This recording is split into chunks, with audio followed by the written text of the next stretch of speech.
Glória a Deus. A graça e paz do Senhor Jesus, amada igreja, amém? Amém. Eu não sei se vocês vão receber aquilo que vocês vieram buscar aqui hoje.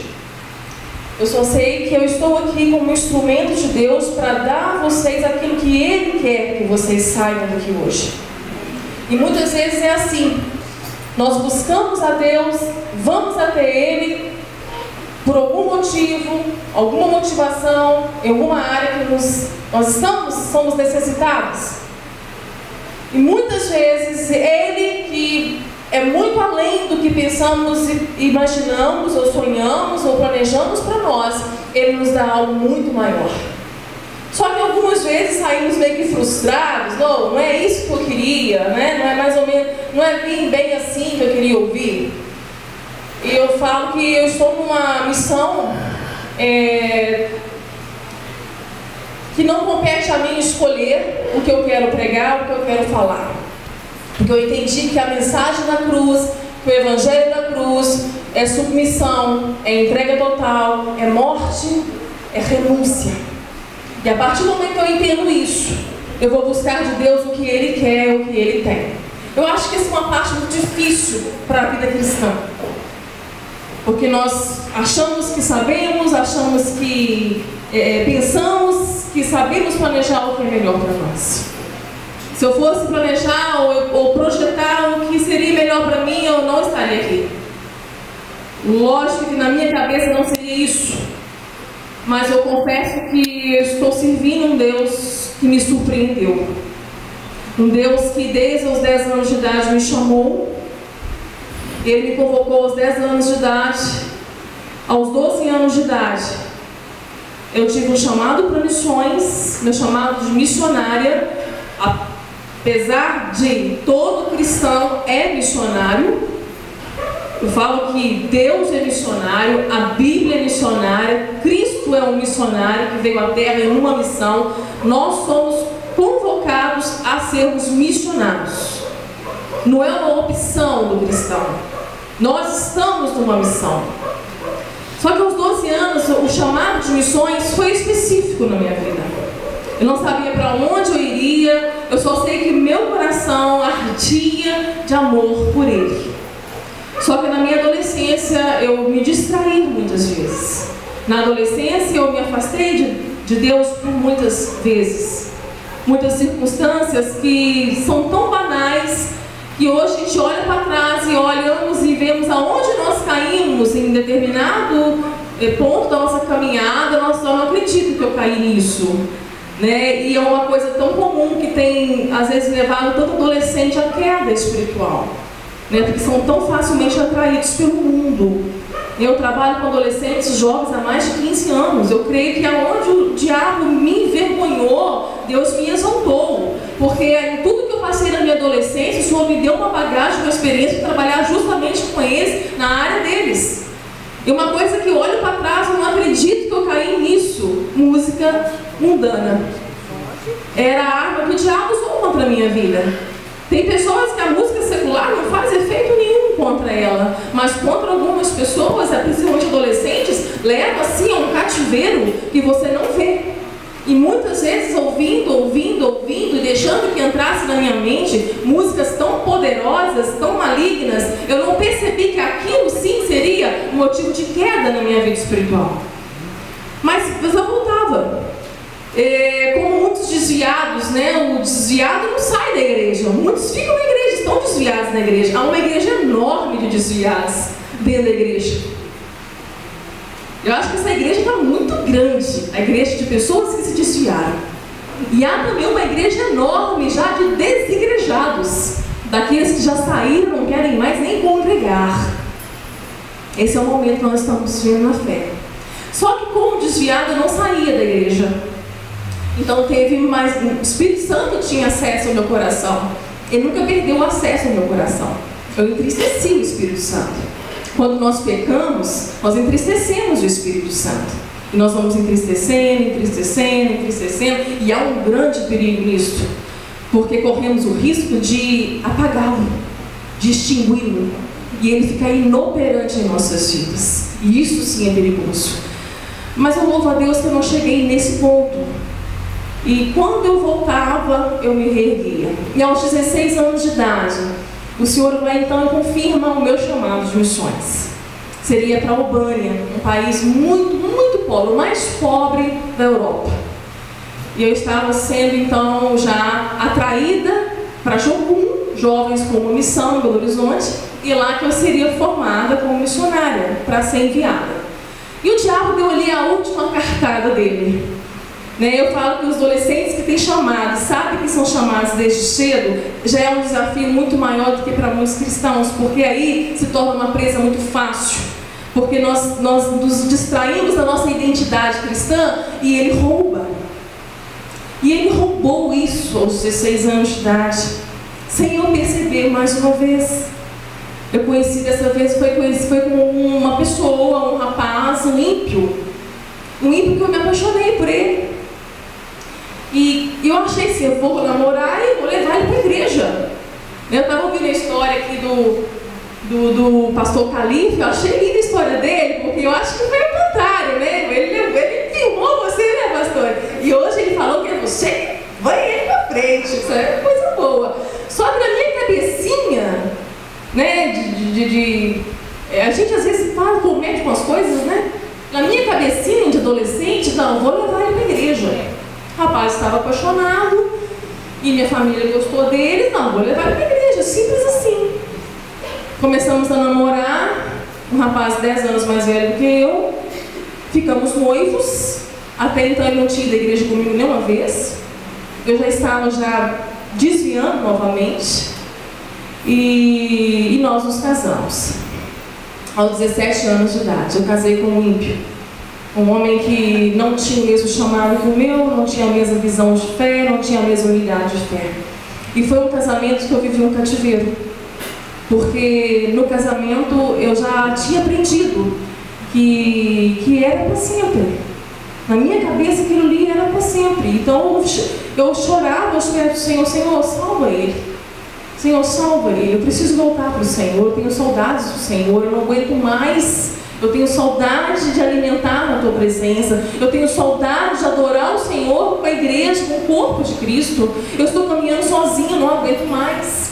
Eu me lembro quantas vezes eu ficava da janela da minha casa, do meu apartamento, e eu via um casal com uma bicicleta e uma criança na cadeirinha passando com a Bíblia na garupa, meu olho enchia de água, Senhor, e eu tinha carro na garagem, tinha uma vida estável, uma vida financeira equilibrada, mas não era aquilo que me fazia feliz. Eu tinha tudo o que eu queria, ele me dava tudo o que eu queria, e quando eu olhava aquela família passando abaixo na rua, com uma garupa da bicicleta, com a Bíblia e uma criancinha na cadeirinha, eu chorava, Senhor, eu quero aquela vida, eu quero aquele casamento, Senhor, eu só quero ir para a Tua casa, me deixa eu voltar.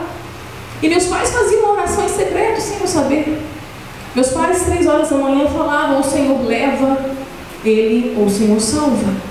Oração de pai e mãe, gente, não é brincadeira não, não é não. Meus pais cristãos, servos de Deus, o Senhor leva, o Senhor salva. Mas essa vida medíocre que a minha filha está vivendo, ela não pode viver mais. E eu sonhei uma vez, depois de 4 anos de casado, eu sonhei que o diabo queria me matar. Ele queria me matar, ele iria me matar. Eu já tinha roubado, já tinha destruído, só faltava matar. Esse é o plano dele. A gente pode estar brincando de ser cristão muitas vezes, brincando de crente na igreja, mas ele não brinca de ser diabo. Ele não brinca em nenhum momento. Ele pode usar de muitas brincadeiras para envolver os nossos filhos, nossos adolescentes, para te distrair muitas vezes nas redes sociais, fazer roubar o teu tempo no Facebook ou onde for. Mas ele não brinca de ser diabo. Faltava só me matar. E no sonho só mostrava que ele iria me matar. E eu, desesperada, eu vi um anjo do Senhor que me abordou no sonho e falou assim, Maristela, entrega para Deus agora o que você colocou no lugar dele. Você está em pecado de idolatria. E no momento eu sabia o que eu estava realmente, o que estava acontecendo. Porque o diabo tinha todo o domínio sobre a minha vida. Porque eu não conseguia sair das garras dele. A idolatria. Eu tirei Deus do altar e coloquei um homem. E muitas vezes colocamos pessoas, Colocamos ministérios, colocamos filhos, colocamos bens, colocamos sonhos, colocamos projetos de vida e tiramos Deus. E Deus não é mais a nossa primazia, não é mais a nossa prioridade de vida. E Deus não suporta isso. Deus não divide o altar dele com ninguém, nem com nada. E eu acordei daquele sonho, apavorada, e falei: Senhor, não tira ninguém da minha vida. Não tira ninguém. Eu volto. E eu voltei. Voltei e nós tínhamos uma filhinha de 2 anos já. Eu levava minha filha para a igreja, era muito difícil ir sem o marido. Eu creio que tem irmãs aqui, mulheres casadas, talvez tenham caminhado sozinha. Mas não desista. Não desista. Eu comecei a viver algo na minha vida naquele momento, que foi algo que fez muita diferença no meu casamento. E é algo que está escrito na palavra de Deus. E a palavra de Deus não mente, e a palavra de Deus é fiel. E muitas mulheres não conseguem viver isso em suas vidas, em seus relacionamentos. A palavra de Deus fala que a mulher santa, a mulher fiel a Ele, santifica o marido infiel. Por que não estamos vivendo isso muitas vezes em nossos casamentos? Aonde está o erro? Na palavra ou em você, mulher? Eu falei: Senhor, eu preciso santificar o meu marido. Me ajuda, Espírito Santo, porque é o Espírito Santo. Não é você, não sou eu, é o Espírito Santo. Sem Ele nós não podemos fazer nada. Deus opera tanto querer ou efetuar, é Ele, é Ele. Eu falei: Senhor, toma o teu lugar na minha vida, o altar é teu. E o Espírito Santo começou então, o fruto dele começou então a ser visível dentro da minha casa, a começar pela minha vida. Então aquela menina, aquela mulher emburrada, resmungona, ciumenta, aflita, foi morrendo. Porque o fruto do Espírito, que é a paz, o amor, a bondade, a benignidade, a longanimidade, domínio próprio, mocinhas, mansidão, a fé, foram tomando conta. Foram ocupando espaço, foram curando áreas no meu casamento. Um casamento que o marido era infiel, um casamento de muitas descobertas dolorosas que feriram a minha alma. O adultério dói na alma, e dói muito. Eu provei dele, é doloroso. Mas ao mesmo tempo eu sabia que aquele marido não tinha temor ao Senhor. E eu descobri que o homem que ama também trai. Porque ele precisa amar primeiro o Senhor. Ele precisa ser fiel ao Senhor. Eu colocava um jugo em cima daquele homem, um jugo pesado, que ele era obrigado a me fazer feliz. Como ele iria me dar uma coisa que ele não tinha para me dar? Ninguém pode dar aquilo que não tem. Então eu fui vendo os meus erros. Eu fui vendo aonde estava muitas vezes a culpa. E não estava nele, estava em mim. Eu comecei então a viver a mulher segundo o coração de Deus, a mulher sábia. Porque a gente pode ser bonita, sabe, gente? A gente pode ser bonita, mas a palavra de Deus fala que a mulher bonita sem sabedoria são como argolas de ouro e focinhos de porco. E que se faz com a beleza no meio de um caos, de uma infelicidade, de um ciclo que não passa na sua vida, de derrota, de fracassos. Ali então o Senhor foi curando, e aquele marido foi se convertendo, o coração dele foi voltando para o Senhor. 3 meses esse casamento foi um casamento de paz, um casamento onde realmente Deus reinou nele. Mas um dia eu recebi um telefonema, e foi meu último telefonema com ele. Ele estava viajando, ele foi cobrar uma dívida no comércio que nós tínhamos. Ele foi receber uma dívida de uma pessoa que devia, e essa pessoa que devia armou uma cilada, uma tocaia. E 40 minutos antes desse marido ser assassinado, nós estávamos ao telefone em oração. E ele sentia que alguma coisa iria acontecer. E só pediu que eu orasse por ele. 40 minutos depois, ele recebeu 3 tiros na cabeça. Eu estava com 21 anos de idade, nossa filhinha tinha 2 anos de idade. Eu fui entendendo muitas coisas. Tem tragédias que são muito difíceis de serem processadas, mas com o tempo você vai caminhando com Deus, você vê que tem tragédias que Deus permite para evitar tragédias maiores lá na frente. Eu fui entendendo também que quando Deus não tira a idolatria, Ele quebra o ídolo. E havia um projeto já em andamento, em construção na minha vida, desde lá de trás. E ninguém podia tomar o lugar dele. Então, muitas coisas eu fui respondendo ao tempo. Então, isso foi o melhor para mim, Senhor. O homem que eu amava tanto, o Senhor tirou. Então, isso foi o melhor para mim. Assim o Senhor julgou ser melhor para mim e para ele. O Senhor o salvou. O Senhor o salvou, o Senhor o levou. E eu falei com o Senhor. Meu pastor me chama e fala: Maristela, você é missionária, tem chamado missionário, mas você vai para o campo casada. Eu falei: pastor, eu não caso agora, nem daqui a 10 anos. Na igreja batista, né, de onde eu estava desviada. Só que quando meu pastor me diz isso, eu falei assim: eu sou muito obediente, né, ao ministério. Pastor, então tá. Ele pegou a Bíblia, ó, viúvas novas, constitui família. Eu falei: então, amém, nós vamos casar, mas é no tempo do Senhor. Mas por quê? Esse bonitão ali era um amigo do pastor. Entendeu? Ele já estava de olho na viúva na igreja já. Está tudo já planejado. Então o pastor já fechou o cerco ali. Vou fazer essa menina dar um jeito de querer casar. E eu falei com o Senhor: Senhor, onde estiver o meu marido? Aí, como o pastor falou que eu iria casar, o que eu fiz então? Para solteiras aí, eu tomei posse. Eu falei: Senhor, aonde estiver o meu marido, depois na oração que eu fiz para vocês, aonde estiver o meu marido, todos os dias eu orava por ele. Eu não conheço, não sei quem ele é. Se ele estiver enfermo, Senhor, cura. Se ele estiver desempregado, abre uma porta de emprego.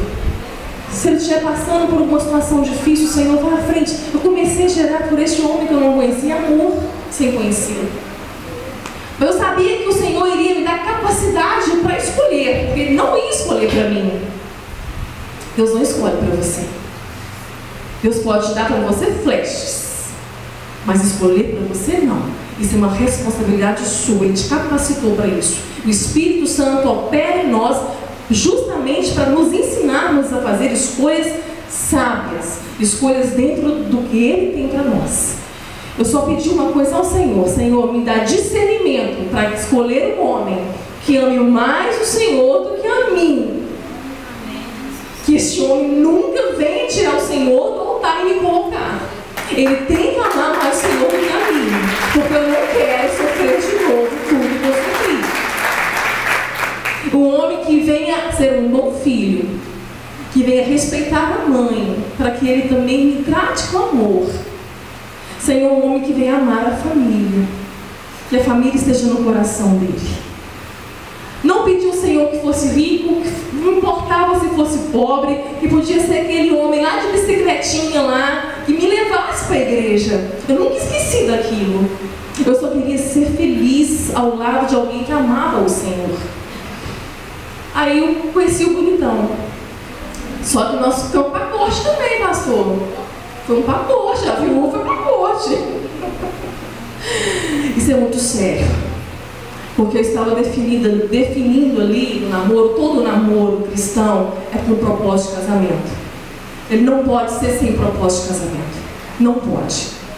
Nós temos uma filha já casada, com 22 anos de idade, há 3 anos casada. Começou nova namorada, mas namorou com propósito. E assim foi com nós dois. Nós casinhados, nós vamos orar. E nós oramos sem beijar, sem abraçar. E o Espírito Santo foi nos dando uma base maravilhosa que nós temos até hoje, nós trazemos até hoje conosco, que é a amizade. Nós construímos uma amizade. O Alisson, antes de ser meu namorado, se tornou meu melhor amigo. E eu a melhor amiga dele. Quando nós decidimos que estava na hora de namorar, porque nós iríamos casar, nós não tínhamos dúvida disso, nós já fomos para o namoro comprando as alianças. E nós nos casamos. E eu falo onde eu estou ministrando, eu falo: não, o Alisson não me faz feliz. Que isso, Maristela? É verdade. E eu não faço o Alisson feliz. Porque a nossa felicidade não está nas mãos um do outro. Ela está em Cristo. E porque ela está em Cristo, nós somos felizes juntos.